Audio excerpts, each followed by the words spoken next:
Friends, this lecture is on moment of inertia, a very interesting concept. मी एकदम थोडक्यामध्ये तुम्हाला moment of inertia सांगणार आहे.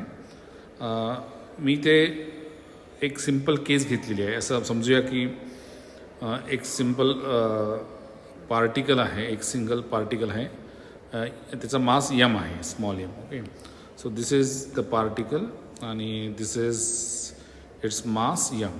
त्याचं मास यम आहे. आता हा जो मास आहे हा या ॲक्सिसवरती फिरतो आहे किंवा त्याला फिरवायचं आहे आपल्याला. आणि so this is the axis of rotation. This is the axis of rotation. आणि हा जो मास आहे हा मास ॲक्सिसवरती नाही आहे, तर तो ॲक्सिसच्या एक काही ठराविक अंतरावरती आहे. So the perpendicular distance of this mass from the axis is let us say r. R हे झालं त्याचं डिस्टन्स फ्रॉम द ॲक्सिस. आता आपल्याला ह्या मासचा मोमेंट ऑफ इनर्शिया काढायचा आहे. तर mass of the particle is M आणि R is a distance from the axis. तर moment of inertia is given by, त्याचं सिग्निफिकन्स मी सांगणार आहे काय उपयोग आहे त्याचा, पण moment of inertia is given by this expression M into R square. That is M हा मास इंटू हा जो डिस्टन्स आहे त्याचा स्क्वेअर.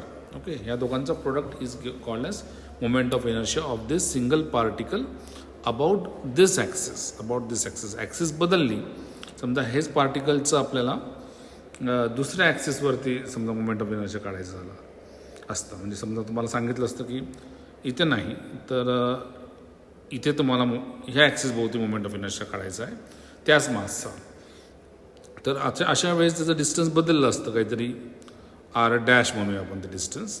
आणि अशा वेळेस त्याचा मोमेंट ऑफ इनर्शियासुद्धा बदलला असता आणि तो झाला असता I dash is equal to M, mass तर सेम आहे पार्टिकलचा, into R dash square. याचा अर्थ मोमेंट ऑफ इनर्शिया हा त्या मासचं डिस्ट्रीब्युशन अबाउट दॅट ॲक्सिसवरती अवलंबून असतं. किती अंतरावरती तो मास त्या ॲक्सिसच्या भोवती आहे त्यावरती मोमेंट ऑफ इनर्शिया अवलंबून असतो. Okay, so this is the important concept of moment of inertia.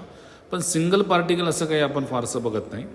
आपल्याला आता थोडं रिफाईन करू, जास्त प्रॅक्टिकल गोष्टीकडे येऊ. समजा आपण असं गृहीत धरूया की 3 पार्टिकल्स आहेत आणि एकाचं मास M1 आहे, दुसऱ्याचं मास M2 आहे, तिसऱ्याचं मास M3 आहे. आणि त्यांचा जो परपेंडिक्युलर डिस्टन्स आहे आणि ही ॲक्सिस आहे, ह्या ॲक्सिस भोवती आपल्याला मोमेंट ऑफ इनर्शिया काढायचा आहे. ह्या ॲक्सिस भोवती, दिस इज ॲक्सिस ऑफ रोटेशन. म्हणजे हे जे मासेस आहेत हे ॲक्सिसच्या भोवती समजा रोटेट केले, ओके, तर त्या ॲक्सिस भोवती त्याचं मोमेंट ऑफ इनर्शिया काय आहे ते आपल्याला काढायचं आहे. तर अशा वेळेस आपल्याला मोमेंट ऑफ इनर्शिया काढताना एक वेगळं एक्सप्रेशन वापरावं लागेल. म्हणजे काय, तर हा मास, हा पार्टिकल आहे इंटू याचा डिस्टन्स स्क्वेअर, हा झाला याचा मोमेंट ऑफ इनर्शिया, अधिक